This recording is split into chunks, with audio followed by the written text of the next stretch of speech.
Hey, Jake. Hey. We survived Vail Comedy Festival 2026. It's over. It's in the books. The film festival is done. Yep. It's not 100% done, but the loadout is mostly done. And there's a lot of paperwork, mostly paying different vendors that has Yep. to be completed. But holy cow, like an 8-month project, arguably a 6-figure business. Yeah. It's a huge undertaking, and thank goodness it's over. Thank goodness people came out. We Yep. sold out most shows. It was pretty packed all weekend long, and the film festival was surprisingly fun. What do you want to hear about? Yeah. So I'm going to point out you started with we. I was not there, but you survived. I think you were in Colorado. Didn't we I was mention in that on a Colorado. recent episode? Okay. Yeah, I was in Colorado at the same time, but I wasn't up in Vail. I did. Okay. Yeah, I did my time in Vail before, but it's great. It's great. It's a great festival, and I have an idea of the amount of work that it took, and I'm sure it's twice as much. It almost Uh, killed me this year. yeah. Oh my goodness. This was a I particularly rough almost year. texted you because I knew it was happening. I knew it was over, but I'm like, he doesn't even need one more text. This guy is plenty on his plate. But This was yeah, the first year that in some ways we made the comedy festival simpler. We okay. had 2 less shows than the year before. We got rid of our late shows. Holy cow, did that make the staff's lives easier? Just that like roughly 2 to 3 hours Yep. being done with your day earlier Yeah. was enormous. Yeah. We also had like a real we had less venues and less equipment. So it did mean moving some stuff more frequently, but it reduced the overall complexity Yeah. of the logistics of the event. And we had a repeat volunteer who had been there before and 2 brand new volunteers. Mhm. Eric Mark out of Denver. He's a I don't know, whatever you call him, open mic comic. Super great guy, very organized, detail oriented, good communicator. Oh, we had Walkie Talkies this year. No, That was pretty exciting. We've talked about this, I think, since year 1. And so here's what's going on with the Walkie Talkies. They're like industry standard is these fancy Motorola's. Sure. But you can get on your favorite retailer, and by that I mean Big Jake's favorite retailer, and you can order some Chinese knockoffs for a fifth the price. And I bought 6 of them and tested them around Denver. Like they worked like a mile away. It was incredible. Yeah. Really good. Had a backup plan where I have some friends in the music industry, and the big like music productions. I asked like, what do you guys use? And they said, oh, well, we don't own anything. We rent our stuff. Whatever city we're in, we rent. And this is fascinating. So they introduced me to this business. They have this huge warehouse. I'm not going to say where. I'll say where on the Patreon because I feel like they're going to get robbed or something. But it's like when I walked in, it was the biggest indoor space I've ever been in. It was like an airplane terminal, basically, full of equipment, lights and lasers and stages. And they had they were building out a thing. Also outside, like I pull up in a car to this place. Everybody else has a semi-trailer backed into the place. Yeah. They're building out a stage for a concert at Ball Arena. That is the biggest indoor space that there is in the Denver metro area. That's where the Nuggets and the Avalanche play. And so they have it right there, like the stage and the rigging and the lights and the speakers and all this stuff. And I'm getting like a little case with 6 Motorola Walkie Talkies. Wait, so you bought them and then you No. So yes, I bought the cheap ones. Yeah. And then I rented the fancy ones. Great backup plan by me, because when I get up to Vail, the cheap ones that work so great in Denver, they don't work at all. They're like you try and talk even from like 3 feet away. It's like it's like this awful sound. There's some kind of interference up there. Yeah. I don't know what's going on. And then so I thought it's the same technology in both. They're UHF, which is the better version to get through building walls. VHF gets you longer distance line of sight, but doesn't go through walls as well. And they're 4 watts. That's like the highest legal limit with the FCC. So the same thing. So they should, it's kind of like buying prescription medicine. Sure. You know, like generic prescription medicine. Should be exactly the same deal, but for whatever reason, they didn't work at all. So I didn't think the Motorola's would work, but the Motorola's work great. They were terrific. So we were walking around all weekend with our like Secret Service earpieces and our Walkie Talkies on our belts, and they were marginally helpful. The biggest thing they did was they gave, what's the word I'm looking for? Like a level of respect. Yeah. They gave a like you looked at somebody with a walkie-talkie and you immediately knew they worked for the festival. Sure. So they were good performative Yeah. additions to what we had. And now I'm on a hunt to try and like eBay these expensive walkie-talkies so I can own them and not have to rent them again. Yeah. But anyways, walkie-talkies were fun. That made things a little easier. And we had 2 other amazing volunteers. I just want to shout them out real quick. Min Lin from Seattle, Washington, very funny comedian. And recently, Chelsea Handler reposted one of her clips. Yeah. So she's doing great on her own, and also just won some award like funniest comedian in Seattle. And she came out and volunteered. And Saskia B out of Phoenix, Arizona. And they, I said this in the middle of the festival. I said, things are going great right now. I think maybe the major difference is having some feminine energy on the staff. Yeah. As far as I can, well, we've had women on the staff before, but not like at their level. Like they were comics, so they kind of knew how things went. I think they both have run shows. They were in the trenches, working really hard, and everybody was fantastic. They did a really terrific job, and I'm just so happy that things sold well and people came out and the weather was nice and the comics had a good time. And I'll of course say some things that went not so great on the Patreon, but we'll save it for the Patreon. Yeah. I mean, the weather up there is so nice this time of year.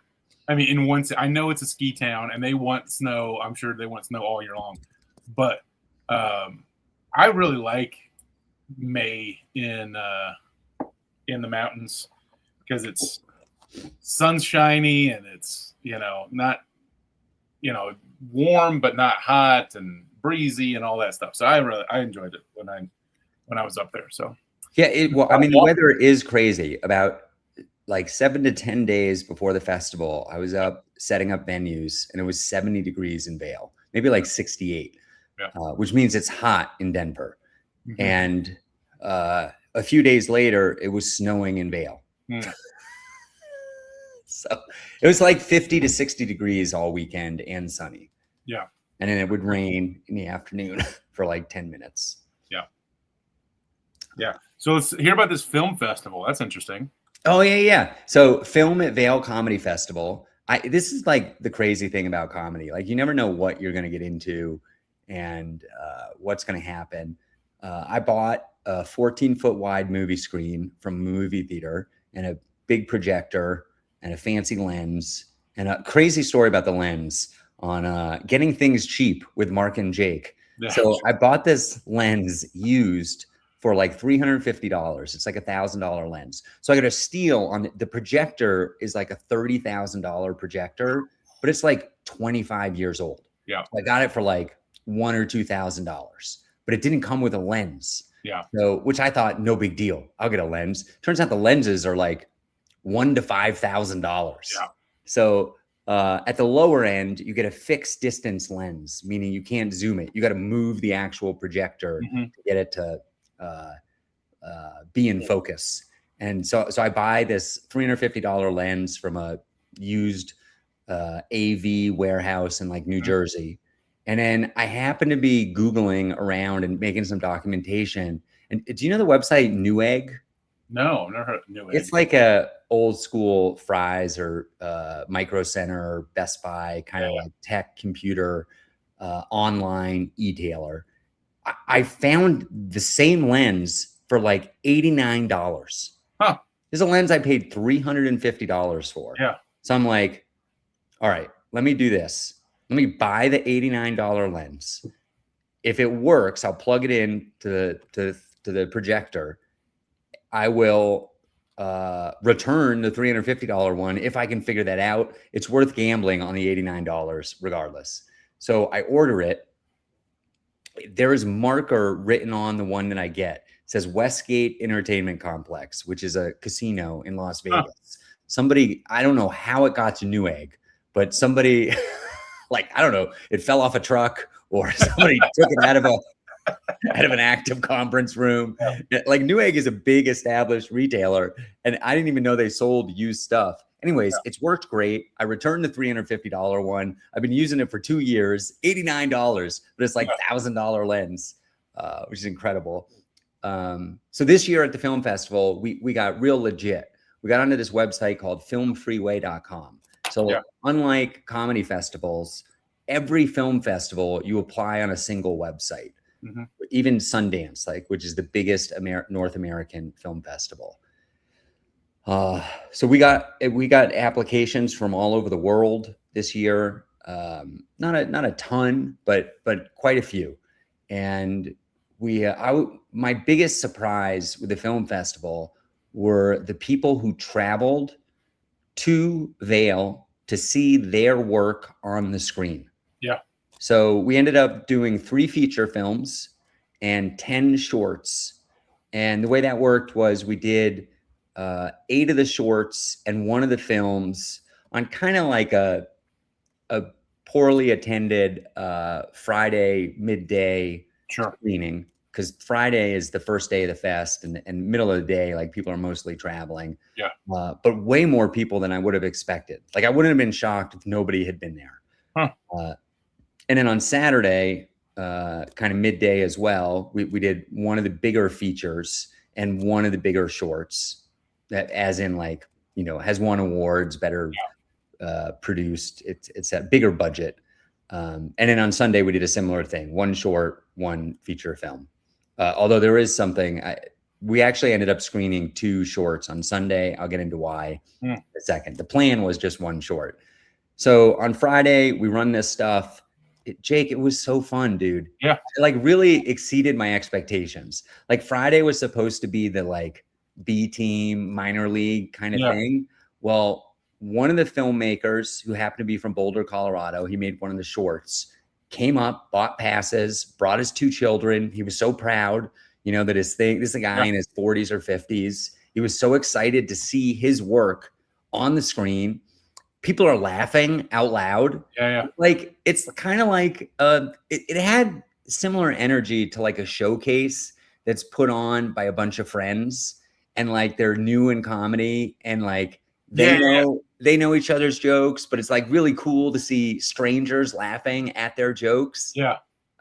We had another guy who was part of a Denver/Chicago production group who came in for his short, aired on Saturday. So he came up from the Denver area to see it, and we gave him we gave the filmmakers all 1 free pass. Mm-hmm. So he didn't actually, I think he did buy a festival pass because he wanted to go to some other stuff. But anyways, the energy was just really cool in the film thing. And then the guy who had created the feature film was there, and he popped up at the end and did, like, kind of a quick Q&A, and was just like, you know, just saying thank you, like, expressing gratitude. Like, getting anybody to watch this stuff is really difficult. And then on Saturday's screening, we had the star. So Isabel Hagen is kind of a well-known comedian. She's been on Colbert. She's a fixture in New York City. Her movie is called On a String. It's really good. It's really, really good. It's cute. It's like, there's no fat in it. The music is great. It's funny. And it's basically semi-autobiographical about her life as a gig violist in New York City. Mm-hmm. So after the screening, she joined by, like, video chat, and we put her up on the video screen, and people asked questions. And it was great. Similar thing. Like, this was the cool thing about the film festival. So, you know, when you go to a movie and like you hear other people laughing and it kind of improves Oh yeah, the absolutely. overall experience. Well, imagine being in the back of the room and realizing you created this. Yeah. Like the only reason these people are laughing is because you made it happen. Like Yeah. it was like a new level of Yeah. accomplishment that felt really good. Also, it made me realize this is why Hollywood makes so much money. Mm-hmm. Like, or at one point made a lot of money because this is so much easier than running a comedy show. You set things up once, you hit play, and then who cares what you do for the next 90 minutes? People enjoy it regardless. Yeah. There's no deviation. Nobody's going off the rails and pulling a Michael Richards or whatever. Like it's the same thing every time, and people enjoy it. And then so Sunday we did a documentary. We screened a documentary called Before We Get Started. It's fascinating, Jake. It's all about warm-up comedy, which is something I didn't know anything about really. So these are the people that get up before daytime television shows or late night TV shows, and they just keep the audience energized. The star of that documentary his name is Reiss. He's a regular at the Cellar. I'd never heard of him before, but he's super funny. And the movie's got like Dave Chappelle in it, and Leslie Jones, and Seth Meyers, and all these famous people talking about. It's even got Bob Saget. It's the last film Bob Saget was ever in. And they're all talking about warm-up comedy. Well, anyways, Reiss flies into Vail. I didn't pay him or anything. He comes in Saturday, does a spot on a show that I helped him get. Sunday, he's there for the screening. He does a Q&A afterwards with Tom Thakkar, who was one of the headliners of the festival, who has done warm-up comedy himself, and actually reached out to Ryan for advice because they're friends, and Ryan is kind of like an expert in that. And it was really great. Like everybody loved the film, and then the Q&A was like it was like special. We got him a wireless mic, and they were able to take questions and share stories and explain things about the film. And I'm all in on this film thing. I think it's really cool, Jake. I think it's really Are any comedy festivals doing a film part to it? Yeah, I've seen it before. Really? Okay. Like Skankfest, like the bigger ones. Skankfest is a big one. I think the first time I ever saw it was there was some 4th of July. I think that's what it was called, 4th of July. It was a Louis C.K. and Joe List feature film that ran. No. I was at Rogue Island Comedy Festival. I saw that. I actually saw the movie. I was very disappointed because we've talked about this before. I don't want to know anything about a movie. And so I went in assuming it was going to be a funny film. Yeah. At a comedy festival. It was not at all. It was a very dark drama, family kind of thing. I mean, I guess there were some laughs here or there, but it was definitely not. It was more the origin story of a comic than it was the funny part of a comic's life. Yeah. Alcoholics and abandoned families and but yeah, so they did it. Skankfest has a movie kind of every 3rd year, it feels like. I think this coming year they're supposed to be screening a new documentary about Skankfest that was taped last year. I saw them filming it last year. So I'm not the first one to do this. I might be the first one to have a like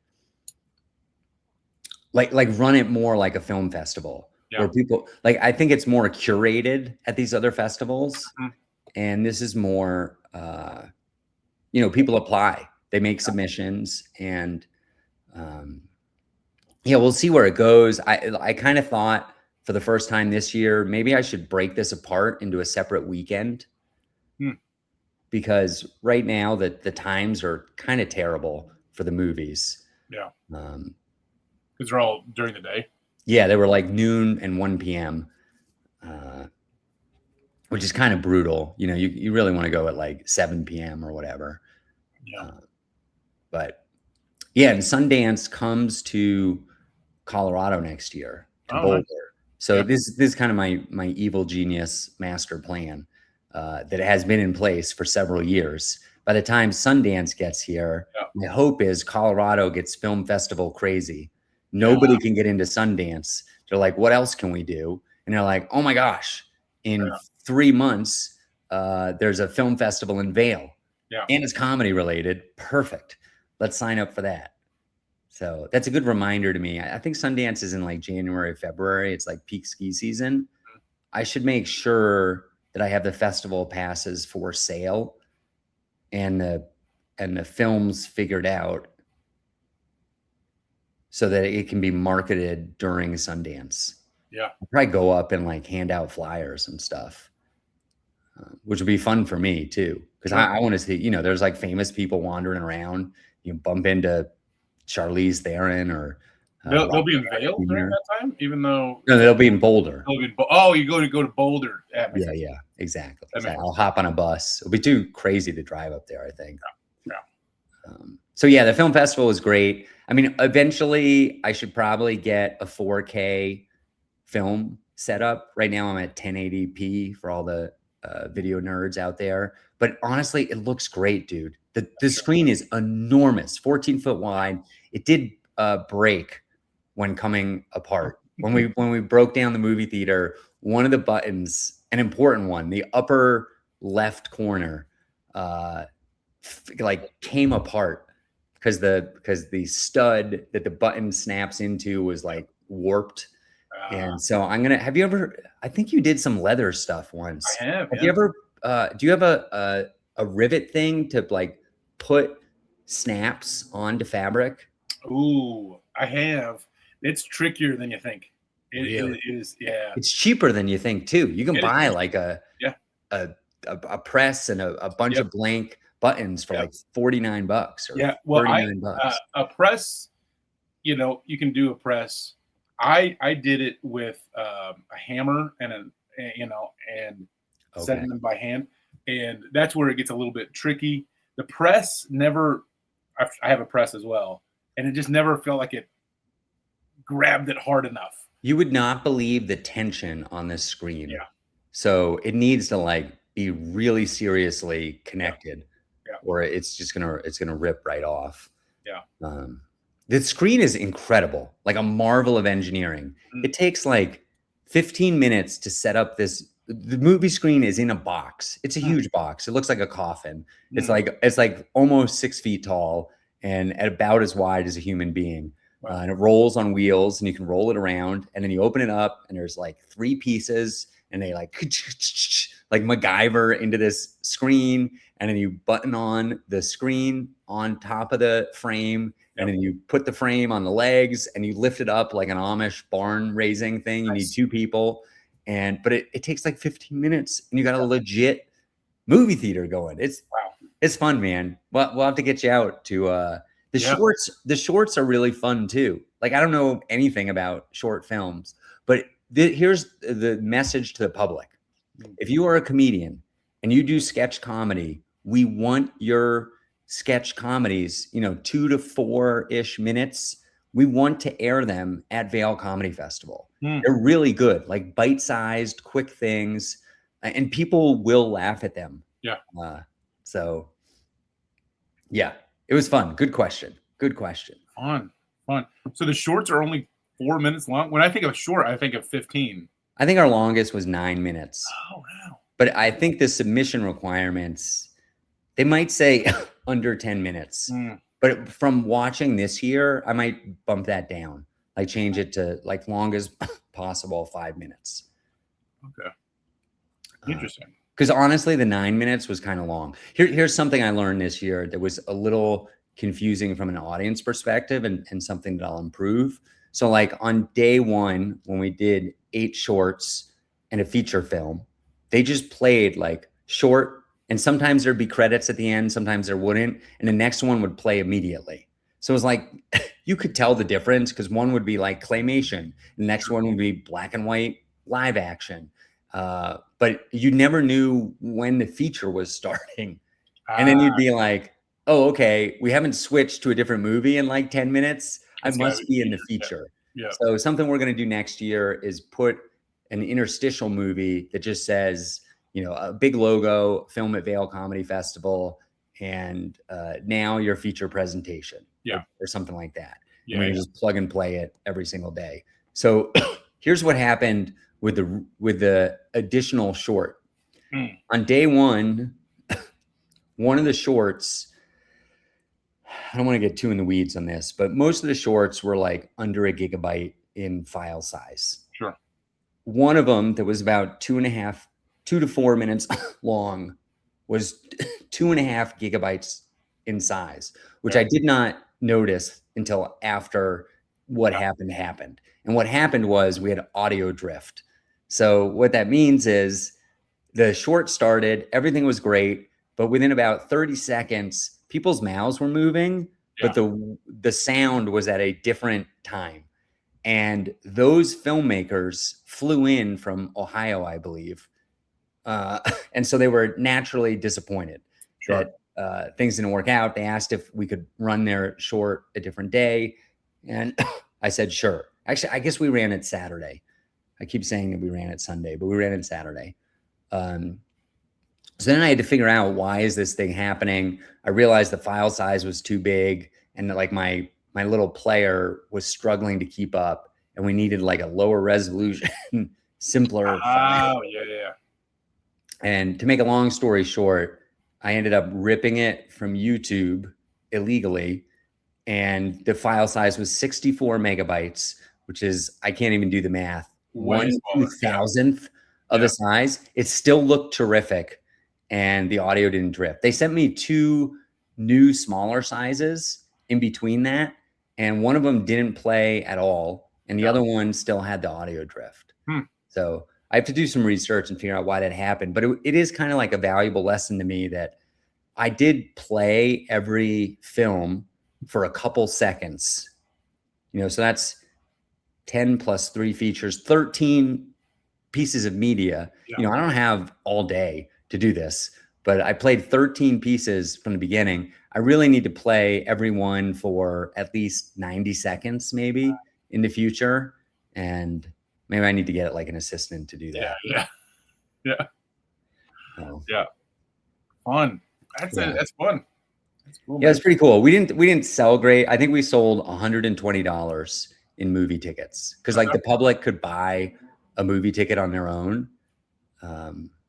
And the festival pass came with the you could go to and at our peak, I think we got up to about 40 people in the movie theater. We had 100 seats. We could have made it much larger. Sure. But I was really happy with that. After last year, when we had a terrific film and maybe 20 people came to the screening, and it was just like one and done. Like I made the whole movie theater for 20 people. Yeah. But this year, almost 100 people came through on 3 different screenings. And do you know anything about the legality of playing classic movies? No. Because here's something interesting about the festival. I'm thinking about ditching the Friday 5 p.m. comedy show. Okay. It is never well attended. It's kind of a bummer for the comics for that to be the introduction to the festival. And I'm thinking, why not just have like happy hour and like Dumb and Dumber, or like some classic funny movie, and then everybody can see the movie theater, and because it's kind of tucked away, and I think a lot of people didn't really know about that as part of the event. Yeah. But the thing, I have no idea if it's legal. Yeah. I would imagine a big sticking point between whether it's legal or not is if you're charging for it. Right. And we would not charge. I mean, that'd be tough to make it, illegal. Well, I know we couldn't like air Super Bowl I. The NFL would come after us with a mighty hammer. Yeah. I don't think. Although maybe even that is allowed. I don't know how that works. I know you can't air live NFL games and make money off it. Yeah. Yeah. Well, you are doing a Dumb and Dumber thing soon. Yeah. Right? Yeah. Breckenridge. So maybe ask the organizers there. See what they're. Jake, you're a genius. I know. This is why we do the podcast. Right. Unbelievable. That's so right. Smart. Yes, absolutely. Absolutely. Yep. So what's new in your world? Oh man, just as exciting. A tree fell in my backyard. Oh my goodness. From your yard or from somebody else's yard? From my yard into my yard. Okay. I'm very glad that it did not damage basically anything besides one little piece of my chain link fence. And it's like chain link fence, who cares? Right. But didn't fall on my neighbor's shed, didn't fall on my house. But now I've got this giant tree in my backyard, and I'm like, how do I get rid of this thing? And my wife keeps saying things along the lines of, we'll hire somebody, they'll come out, they'll put in a chipper, or they'll, haul it, hire some guy to cut it up and haul it away. And I'm like, let's do a little bit, So I've been out there cutting. It's Andy Dufresne, this problem. That's right. Yeah. It's a little at a time. Little at a time. That's right. That's exactly my thought. So like in fact, you could put it in your neighbor's yard if you're sneaky. Well, just cut a little hole in your pant pocket and just a couple chips at a time. A couple chips. In Louisville, they have this thing. I don't ever remember this happening in Colorado. That every other week, a recycling truck comes by for yard waste, specifically yard waste. Okay. And so you get the specific bags at Home Depot year round, or just like pretty much season? Okay. Yeah, because it's like grass clippings nowadays, and then it'll eventually be leaves later, and it's always branches and whatever. But so I mean they're gonna come by anyway. So fill up a couple of bags. Have you already searched your favorite e-tailer for small wood chippers? No, I don't want. Yeah, I don't really want to go the wood chipping aisle. I mean, I feel like it would be a little too close to Fargo. I bet you could rent one at Home Depot. You could probably rent one. Yeah. I'd be a little afraid to operate one. Yeah. I really need a chainsaw, and I don't want to use a chainsaw. So there's another option. Oh, because you got to break them up into smaller pieces. It's an axe. Well, that could make some great video content. That could make some good. Yeah. Some Paul Bunyan jokes. Look how tiny you could buy. This would be funny. Buy a tiny axe, like a mock axe, but make it look like you're enormous. Yeah, just have a prop one. Have one like next to your wife that's a real axe. Yeah. Then she hands you the axe, but she gives you the small one. Becomes the small one. That's fun. That's fun. Yeah. So now I got some stuff to take care of in the yard. It's like we just got back. This happened while we're in Colorado, and it's like, hey, welcome back. Here's a huge project to do. And we did a project right before we left.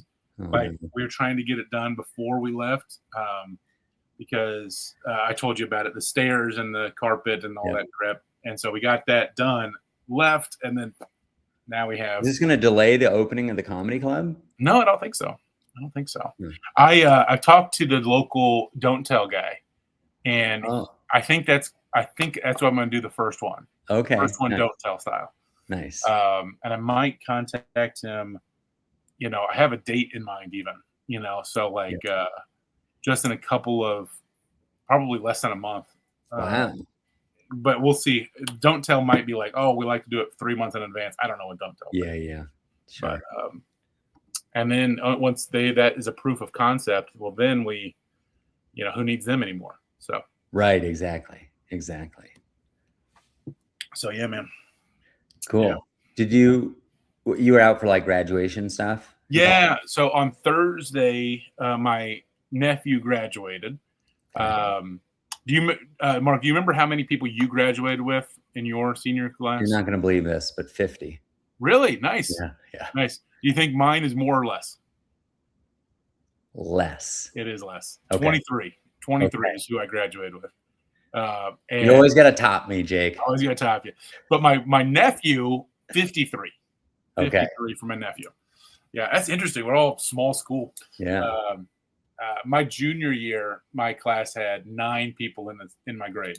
So we more than doubled to get to 23. Wow. So my nephew graduated. Man, graduations are boring.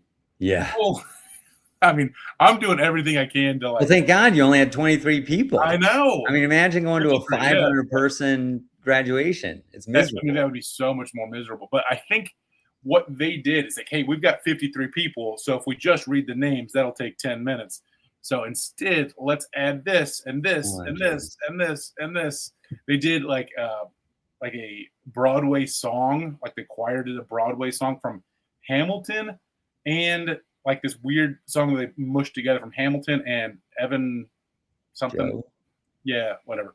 And Hansen. Evan Hansen. Yeah, yeah. And that was not. I had no idea what was going on.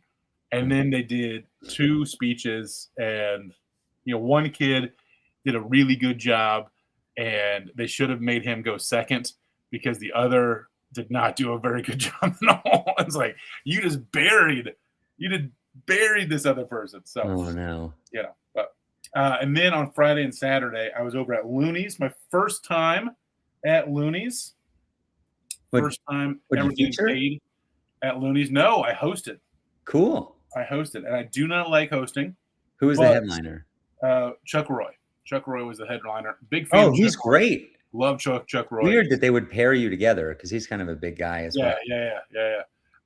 But he's very gay. He talks about being gay pretty much the whole time. Yeah. And yeah, he's a very good guy. I like him. He actually did my silly little oh, really? My show nice years ago. Nice. But he. How did you sell? I mean, they were good. They were pretty well attended shows. So we did all 4 shows. I thought, hey, maybe one of these shows might be risk of being canceled. But no, we did all the shows. Over 60, 70 people for every show. One of the shows probably had closer to 100 in it. Now, is that selling or is that, being papered? I don't know. Right. But there were people in the room and they were having a good time. Yeah, you just always wonder, like Colorado Springs, pretty conservative place. Exactly, right? But also, it's a huge place. Yeah. So, I mean, the people in that room are not conservative. And it's weird. I'm with you. Every time I think of Colorado Springs, I'm like conservative, they would like me, sort of stuff. But every time I'm over there, it is like less conservative. Loonee's specifically is this enclave of not conservative in a sea of conservative. Yeah. And it is what it is. Do you remember who featured? Yes, Stephen Henry. Stephen Henry is his name. From Colorado or Chattanooga. So he is interesting. We had this long conversation. Where have you met before? Yes, yeah, we've done some stuff in Chattanooga, and he he is moving to Denver, so he wants to move to Denver. Whether he will succeed in that, he said he was looking at some places and trying to figure it out. And so he's a comic. He does some cruise ships. I think he's got a day job as well, but he's at that level of kind of breakthrough feature comedian, whatever. Yeah. And he's moving for comedy, and he's moving from Chattanooga to Denver. And I did not like that plan for him. Now, it's his life. He can do whatever. That's interesting because somebody recently, I was traveling and they were like, yeah, I think I'm going to come to Denver. And they had like this sparkle in their eye. Like, once I get to Denver, it's going to be so easy. Yeah. And I was like, I got to disabuse you of this notion. It is competitive and cutthroat and tough in Denver. Yeah, it is. And there are only a certain number of spots, and you can't, unless you're, I've said it before, unless you're getting on a plane, you're not getting anywhere.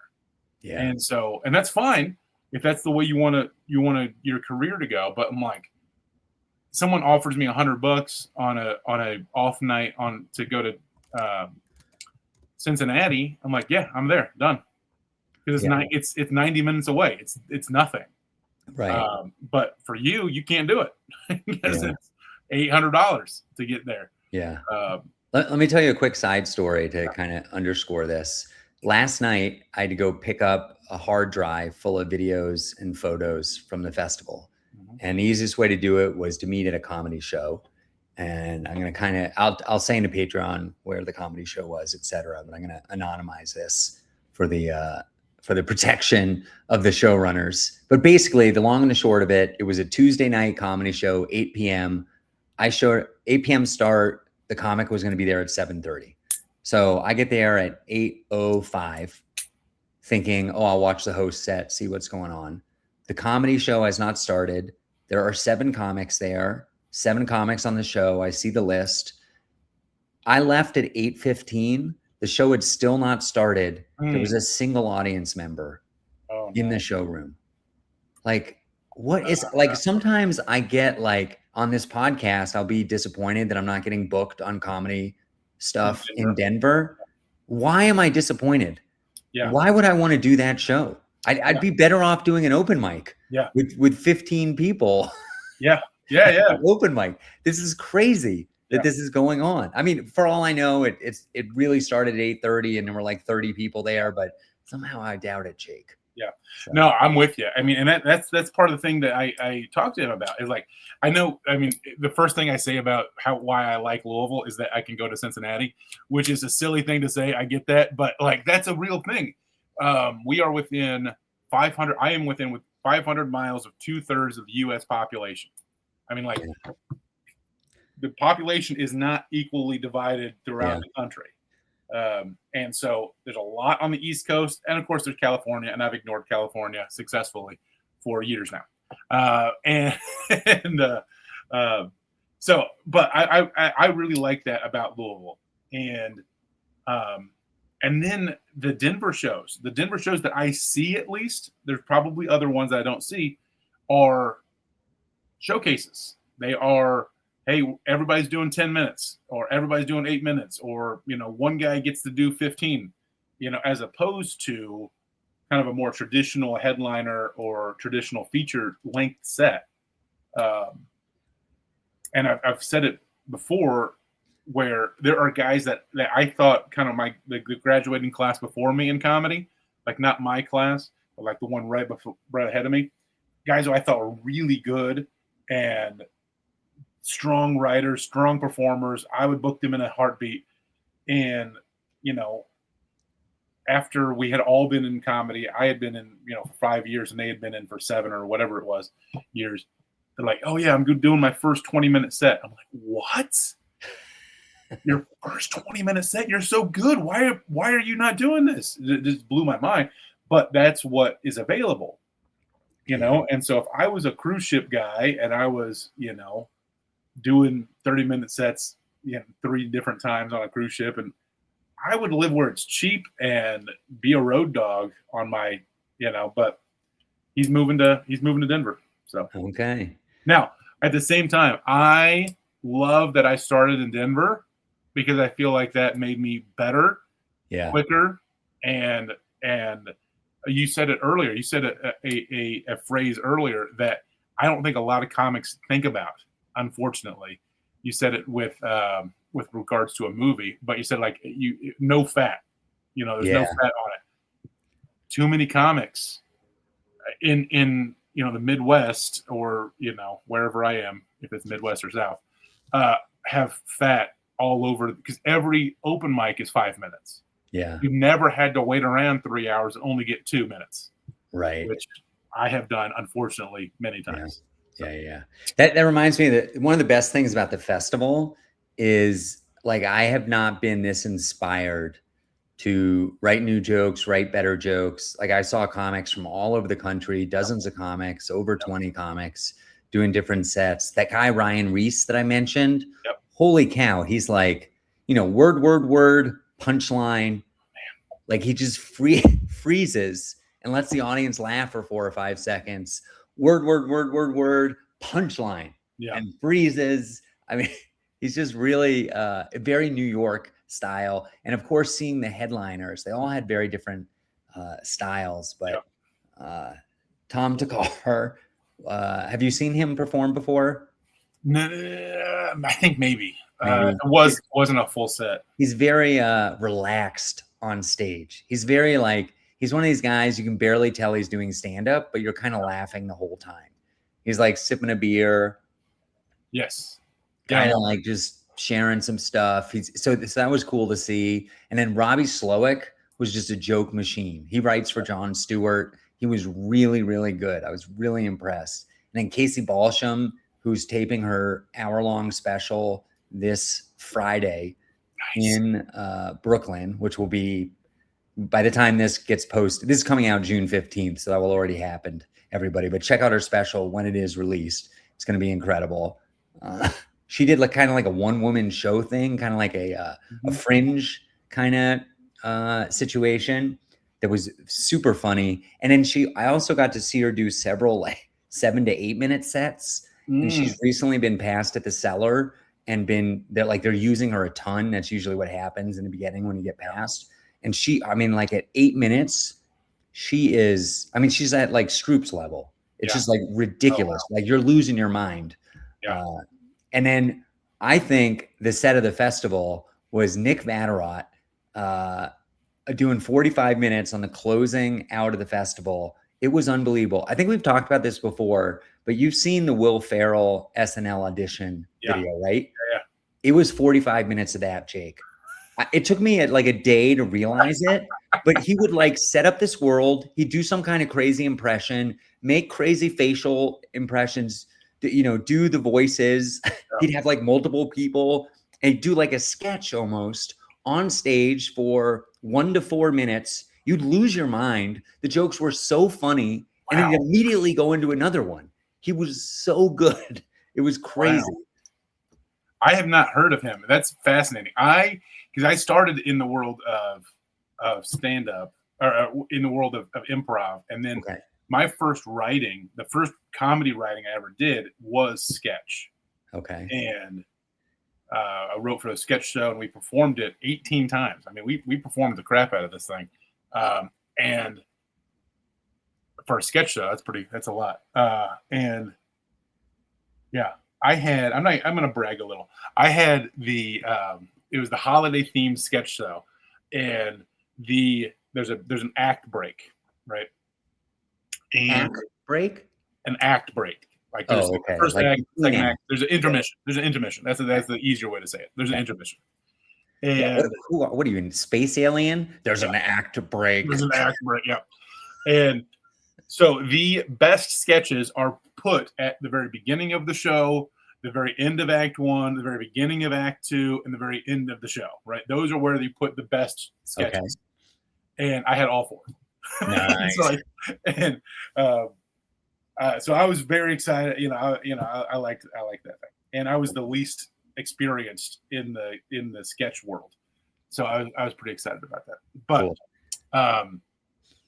Yeah, that is fascinating because I when I started stand up, I wanted to do sketches on stage as stand up, but I'm only doing open mics, and those monsters won't give you anything.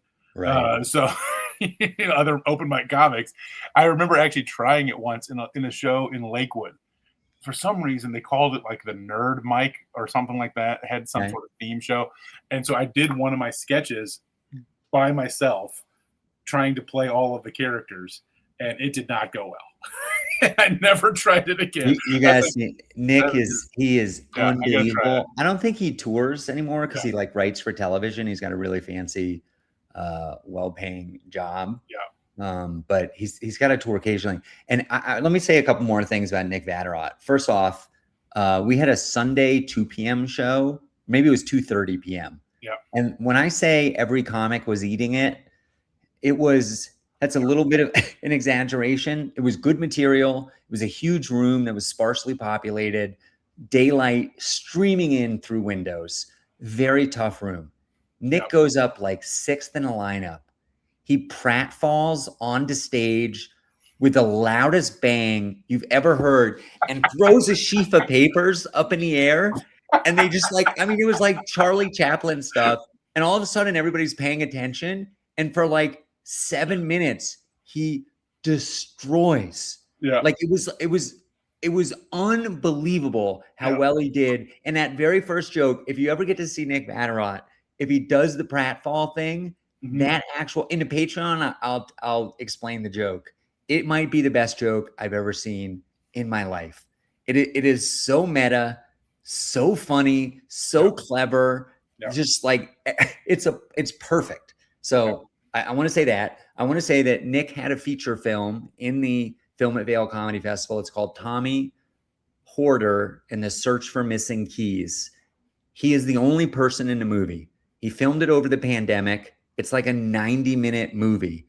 It's really good. He like uses like prop. It's kind of like Pee Wee Herman style. Yeah. He's got like he talks to like his toilet paper roll or his trapper keeper, and they kind of like move a little. Like he had somehow it's like puppeteering with these objects in his apartment, and occasionally he'll make a phone call to another human to kind of like move the plot along.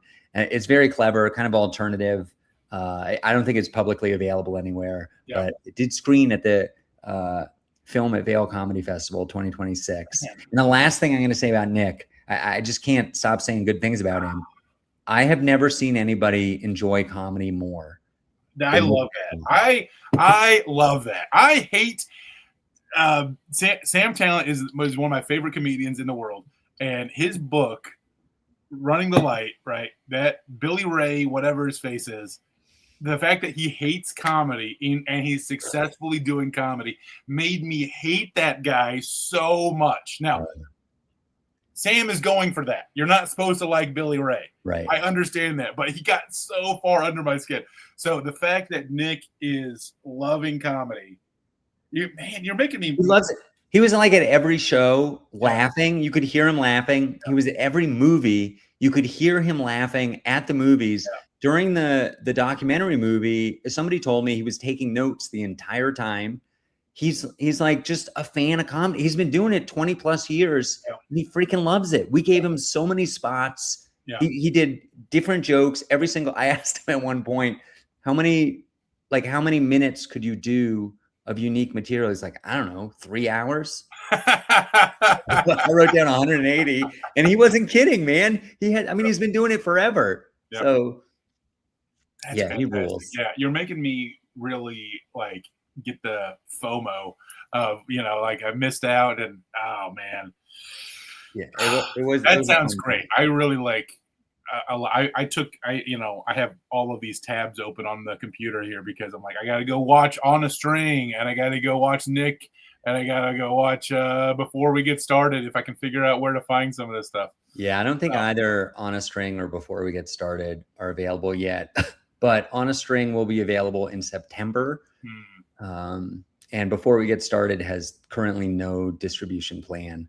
It could easily be on Netflix. It is really good. Better. Like, hey, you're never going to be able to watch it. You missed it, and now you can never watch it. You go see it at a film festival, possibly. Yeah. But the crazy thing, Before We Get Started, I think he said he started it in 2018. That's crazy. Like an 8-year project. And the guy got up in front of everybody, and the first thing he said was, I just want to thank you for coming to the show. And you could tell he really meant it. It was like, it's hard to get anybody to watch anything anymore.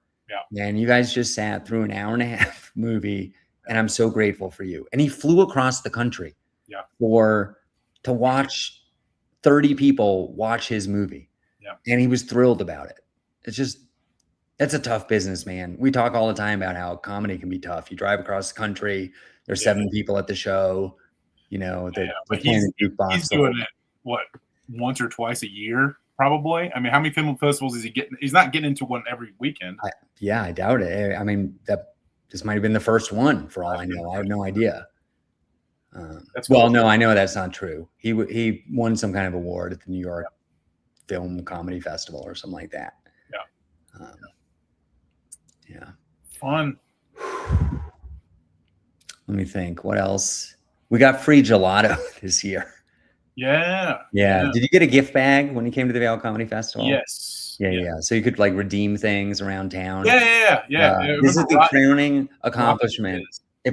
If we had a producer, they would play like the Angel, Halo, Heaven kind of Simpsons music right now. The crowning accomplishment of my comedy career, Jake, was organizing free gelato for every comedian at the Vail Comedy Festival. Fantastic. Unbelievable. I hope they keep coming back. Joe's Famous Deli, everybody. I left them a 5-star review on Google yesterday. Nice. They're great. Reasonably priced, right in Vail Village, and incredible ice cream. Yeah. That's cool. And you had the Magic. Magic came back. Yeah, Magic came back. We made that happen. We have a new location for the free family-friendly magic shows, well attended. And the new space worked awesome. I'm really excited about it. Another example of making this year's festival simpler. It used to be that the whole festival took place in Vail Village, except for the family-friendly magic shows, which were a mile away in Lion's Head. And now that also is in Vail Village. So everything is self-contained within I think the longest walk, if you're moving slow, is like 7 minutes, maybe 10 minutes. But, if you're moving quickly, you can probably make it 5 minutes between every venue.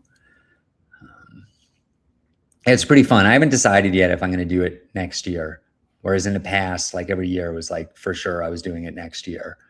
The festival or Magic? The festival. What? Yeah. Let's save that for the Patreon a little bit. So everybody, patreon.com/Mark and Jake, MarkandJake for $5.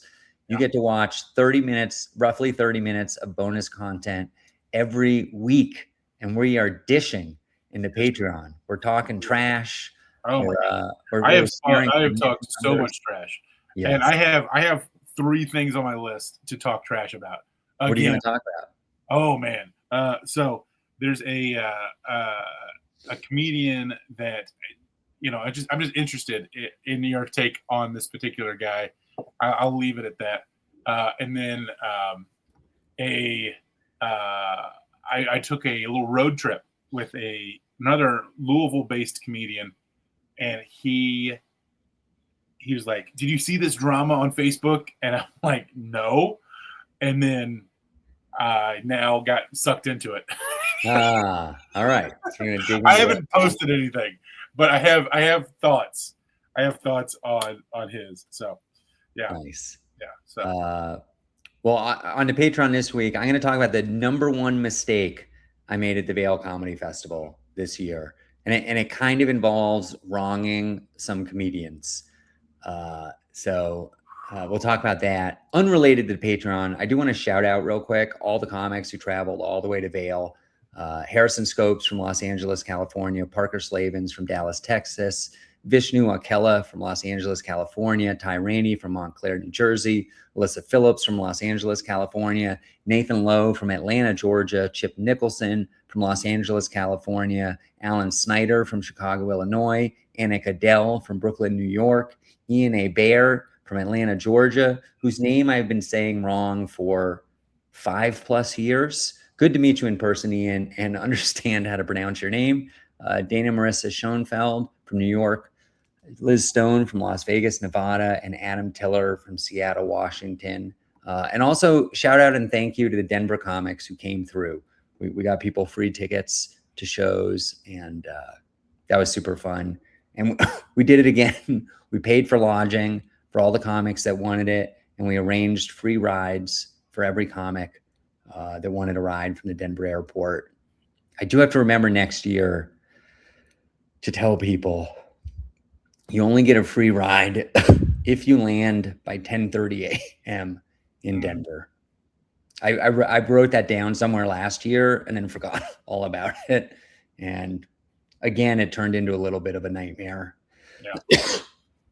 Trying to get folks in. We did have a flight cancellation. Somebody came in like 24 hours late, which was a bummer for them. Always something. All right, let's go into plugs. Yeah. So this is coming out in the mid-June. See here. I'm at Helium tonight. Whoa. Coming up. Yeah. In Indianapolis, which should be fun. And then I've got a show in Versailles, Kentucky on the 26th. So Versailles, very, very fancy. Yeah. I love it. June 15th. All right, big week for me, everybody. I am in Santa Fe, New Mexico on June 18th. That link will be on my website very soon, definitely by the time this episode comes out. And then June 19th and 20th, Friday and Saturday, for the first time ever, I'm headlining JP's Comedy Club in Gilbert, Arizona. Incredible ice cream store in Gilbert, Arizona that I will be at that weekend. But I'll be at the Comedy Club on Friday and Saturday night. I believe it's 2 shows a night. Super excited about it. And then the following weekend, I'm featuring at Stir Crazy Comedy Club. That's Friday, June 26th, Saturday, June 27th. And I'm just realizing that I'm trying to set up a show in Las Vegas, Nevada on Sunday, June 28th. I have to figure out if that's happening or not. We will see. And then right after that is the 4th of July weekend, which I have a bunch of shows. I can talk about them next week. You can find all those dates at markmasters.co, which also has a contact form. You can reach out. We're going to go over to the Patreon. Come join us. Patreon.com/Mark and Jake. We got a huge back catalog, over 40 half-hour episodes you can listen to and watch. We got video too, if you want to watch. We'll see you next time, everybody. Thanks for tuning in.